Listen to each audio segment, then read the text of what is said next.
ఈ logistics, employment in industries ఇవి ఆంధ్రప్రదేశ్ భవిష్యత్తుని తీర్చిదిద్దుబోయే ముఖ్యమైనటువంటి పిల్లర్స్ అధ్యక్ష. మనకి ఆంధ్రప్రదేశ్కి సుమారు 1000 కిలోమీటర్ల పై చీలిక కోస్టల్ లైన్ ఉంది అధ్యక్ష.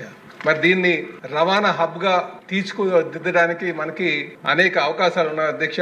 ఆ విధంగా ఈ రోజు మన ప్రభుత్వం అడుగు వేస్తుంది. అయితే ముఖ్యంగా ఈ లాజిస్టిక్స్ కానీ తీసుకుంటే అధ్యక్ష, ఈ రోజు ప్రభుత్వం ఫిషింగ్ హార్బర్స్ ని ప్రతి 50 కిలోమీటర్లకి నిర్మాణం చేసి తద్వారా సముద్ర సంపదని వినియోగించే విధంగా మరి ప్రభుత్వం ఆలోచన చేస్తుంది అధ్యక్ష.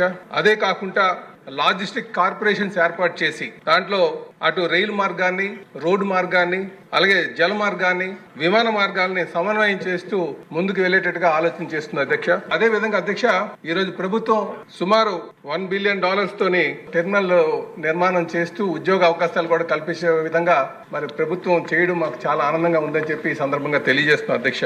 దీంతో పాటు అంటే లాజిస్టిక్స్ లో ఇన్లాండ్ వాటర్ వేస్ కూడా అభివృద్ధి మీద ప్రభుత్వం దృష్టి సాధిస్తుంది అధ్యక్ష.